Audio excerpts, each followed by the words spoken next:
அழுதால் உன் பார்வையும் அயர்ந்தால் உன் கால்களும் அதிகாலையின் கூடலில்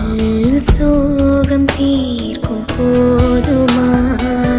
நிழல் தேடிடும் ஆண்மையும் நிஜம் தேடிடும் பெண்மையும் ஒரு போர்வையில்